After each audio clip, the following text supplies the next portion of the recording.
एक तरह से बी थैंकफुल कि आप लोग ब्राउन फैमिली में पैदा हुए हो। मैं जब बस से आ रहा था तो एक बूढ़ी औरत मुझे बाकायदा मुंह पर हाथ रख के रोती हुई नजर आई थी। ये भी एक नाइटमेयर है कि आप बचपन में आप अपने बच्चों को पालते रहो और फिर जब आप बड़े हो जाओ तो वो आपको छोड़कर। सुबह के 11:30 बज रहे हैं और कुछ और फालतू करने का टाइम नहीं है। 8 मिनट बाद मेरी बस निकल जाएगी। मैंने अभी जाना है एक स्क्रैप यार्ड। मैं दरअसल आज जा रहा हूँ अपनी गाड़ी के कुछ पार्ट देखते हैं। यहाँ पर स्क्रैप यार्ड वाला सीन होता है। अगर आपने कोई भी चीज गाड़ी का कोई भी पार्ट सस्ते में उठाना है तो आप स्क्रैप यार्ड से जाकर बाय कर सकते हो। स्क्रैप यार्ड का सीन ये है कि जो भी सेकंड हैंड गाड़ियां वहां पर आती हैं वो उसके पार्ट्स निकाल कर आगे सेल करते हैं। So let's see, I hope it goes well और हम जो चीज ढूंढ रहे हैं जो बेसिकली इंजेक्टर्स हैं हमें वो मिल जाए। Let's go. बस पकड़ने और तकरीबन आधा घंटा सफर के बाद मैं पहुंच ही गया स्क्रैप यार्ड। लेकिन ये कहानी यहाँ पर आकर खत्म नहीं हुई। थोड़ी सी ख्वारी हो गई है। कल मैंने उनको कॉल की थी स्क्रैप यार्ड वालों को। मैंने कहा था कि आपके पास ये वाले इस गाड़ी के ये इंजेक्टर्स हैं या नहीं। अब मैं गया उनके पास, मैंने साथ मैकेनिक को कॉल लगाई और वो कहता है कि भाई ये जो है वो तुम्हारी गाड़ी के नहीं है। अगर ये अपनी गाड़ी में लगाओगे तो आग लगने के भी चांस है। तो भाई वो सारा बस से आना यहाँ तक इतना लंबा रूट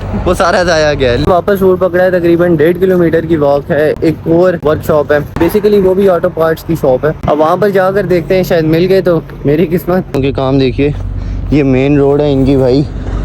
यहाँ से मैं जब भी आता हूँ गाड़ी सही स्पीड से लेकर जाता हूँ और लिटरली यहाँ पर कोई फुटपाथ वगैरह नहीं है। अब फुटपाथ नहीं है तो किसी बंदे ने आकर मुझे ठोका ना तो मेरा कुछ नहीं होने वाला। फिर अभी मैं जिस जगह पे हूँ ये कोनस की थोड़ी सी आउटर स्कर्ट्स में आती है। यहाँ पर ज़्यादातर पुराने ज़माने के घर वगैरह बने हुए हैं। जितने भी बूढ़े लोग हैं ना जो पेंशन पर हैं वो इस वक्त मुझे यहाँ पर ज़्यादा नज़र आते हैं। मेरा बस का रूट था वो भी यही सीन था कि मुझे पूरी बस पे बूढ़ों के अलावा कोई और नज़र नहीं आया। तो अब अगर शहर की बात करें तो वहाँ पर ज़्यादा अपार्टमेंट वाला सीन है और थोड़ा आउटर स्कर्ट्स पे आए तो यहाँ पर घरों वाला सीन है। और वो बिल्कुल ही अकेले रहते हैं, मतलब कोई बेटा बेटी साथ नहीं, हर काम अपना खुद कर रहे हैं, बिल्कुल ही इंडिपेंडेंट और सेपरेट रह रहे हैं। तो भाई ये भी एक नाइटमेयर है कि आप बचपन में आप अपने बच्चों को पालते रहो और फिर जब आप बड़े हो जाओ तो वो आपको छोड़कर बिल्कुल अलहदा रहने लगे। और अभी भी मैं जब बस से आ रहा था तो एक बूढ़ी औरत मुझे बाकायदा मुंह पर हाथ रख के रोती हुई नज़र आई थी। तो सोच लो भाई कि कितना डिप्रेसिंग है इन सब के लिए। हमारा तो शुक्र है अल्लाह का अभी ये वाला कल्चर अडॉप्ट नहीं हुआ पाकिस्तान में। जॉइंट फैमिली वाला सीन है अभी भी, बट फिर भी कदर है उस तरह अपने माँ बाप की। यहाँ पर इनके बच्चे शदीद बदतमीज़ हैं भाई।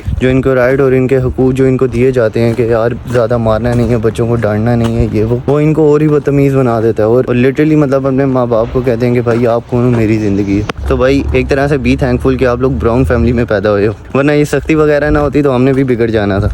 खैर 1.5 किलोमीटर की वॉक के बाद आखिरकार हमें बस तो नहीं मिली, लेकिन हमें वो रोड मिल गई है जिसे बस मिलनी है। हमारे बस का 4 मिनट बाद ही आ रही है। बैठते हैं और उसके बाद जाते हैं सीधा दूसरे स्पॉट पे अपने। अल्ट्रा ख्वारी का नाम सुना है आप लोगों ने, वही हो रही है। लोकेशन दी हुई है और जब मैं आया तो शॉप नाम की कोई चीज़ ही नहीं थी, कुछ भी नहीं था वहाँ पर। पॉसिबल सोल्यूशन उसी वक्त सोचना पड़ जाता है और अभी का मैंने ये सोचा है कि आप घर जाकर ऑनलाइन ही ऑर्डर करने पड़ेंगे क्योंकि और कोई पॉसिबल सोल्यूशन बचा ही नहीं है। इस वक्त वुल्फर्स एंगलमैन की पूरी फैक्ट्री थी जो कि बेसिकली यहाँ की बियर की वाइन की फैक्ट्री है। सारी बियर सारी शराब वहाँ पर मैन्युफैक्चर होती है। अब मुझे सबका इसलिए पता है क्योंकि जब भी आप किसी भी ग्रोसरी स्टोर पे चले जाओ आपको वहाँ पर इनके कैंस लाजमी नज़र आते हैं। पर अपना तो उस इंटरेस्ट में है ही नहीं, तो जिस शहर जाना नहीं उसकी बात भी करनी तो नहीं चाहिए। वैसे इस वक्त मैं गुजर रहा हूँ एक्रोपोलिस के बिल्कुल सामने से। एक्रोपोलिस कोनस शहर का सबसे बड़ा मॉल है। पोस्ट ऑफिस, कार पार्किंग, अंदर से फूड कोर्ट्स और बड़े बड़े ब्रांड देते हैं उन सारों की आउटलेट्स एक्रोपोलिस में। एक्रोपोलिस मॉल के साथ इनका बहुत बड़ा बास्केटबॉल का एक स्टेडियम है जो ज़ालगिरिस अरीना के नाम से मशहूर है। अब ज़ालगिरिस अरीना में जितने भी इनके बास्केटबॉल वगैरह के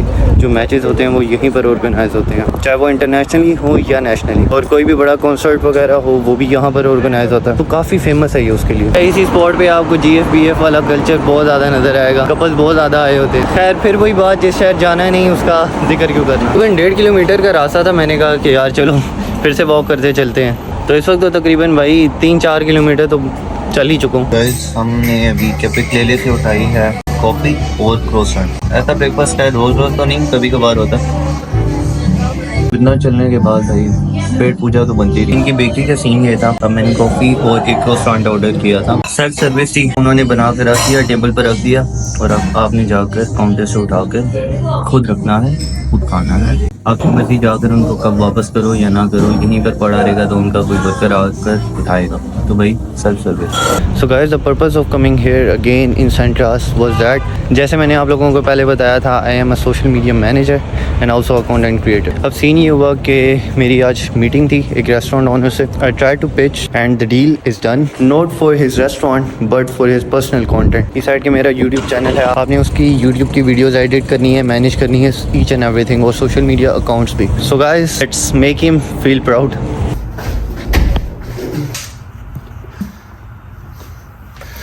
पौधे की स्टोरी ये है कि हमारे कॉरिडोर में एक इंडियन लड़का था, वो अपना पौधा इमानत के तौर पर देकर चला गया, क्योंकि वो चला गया वेकेशंस पर। अब हमें तो नसीब हुई नहीं, पौधा संभाल रहे हैं। आज की जो मीटिंग थी वो काफ़ी सक्सेसफुल गई। आपस में हमारी कंटेंट क्रिएशन के बारे में काफ़ी ज़्यादा बात की कि किस तरह से हम अकाउंट को अपने बूस्ट कर सकते हैं, हम किस तरह इसमें ग्रोथ ला सकते हैं। बिकॉज एवरीथिंग आप जो भी स्टार्ट करोगे, आपने सबसे पहले अपना एक गोल सेट करना है, आपने उस गोल को अचीव करने के बाद फिर आपने अपना अगला गोल सेट करना है। तो this is how you can achieve your goals, और इसी तरह आप सारा मैनेज कर सकते हो। पहले दिन से पिटता आ रहा हूँ कि भाई जब आपके पास कोई स्किल है, आपको वो स्किल बहुत फायदा पहुंचा सकती है। अब आज की डील के बारे में बात करें तो हमारी डील ये हुई कि फर्स्टली मुझे एक प्रोजेक्ट वीडियो दी जाएगी, उसको मैंने एडिट करना है, मैनेज करना है, ईच एंड एवरीथिंग, और मैंने उसका एक अच्छा रिस्पॉन्स ला कर देना है यूट्यूब पर। So guys, I am on it and let's see how it goes. ये सब मैं आप लोगों को इसलिए बता रहा हूँ क्योंकि जो चीज़ जिसको करने का आपका दिल चाहता है, जो आपका दिल मानता है कि यार अगर मैं ये काम करूंगा ना तो मेरा दिल मुतमईन भी रहेगा, मैं कुछ पैसे भी कमा लूंगा, और मेंटली मुझे किसी चीज़ का रिग्रेट नहीं होगा कि भाई मेरी जिंदगी में एक ख्वाहिश थी और मैंने वो काम नहीं किया। तो भाई हर वो जायज़ काम करो जिससे तुम्हें खुशी मिलती है। सारी जिंदगी ना हर वक्त दिमाग पर एक बोझ रहेगा, एक रिग्रेट रहेगा कि काश जिंदगी में वो काम कर लेता, चाहे उसमें फेल हो जाओ, बट एटलीस्ट ये ख्वाहिश तो नहीं रहेगी ना, वो रिग्रेट तो नहीं रहेगा कि एटलीस्ट कोशिश ही नहीं की। कोशिश करके हार मानने वाला बंदा उस बंदे से लाख दर्जे बेहतर है जो कोशिश करने से पहले ही हार मान जाता है। तो एटलीस्ट वो सब करो जो तुम्हें सुकून पहुंचाता है, जिसको करने की तुम ख्वाहिश रखते हो। अब तक के लिए इतना ही। अल्लाह हाफिज।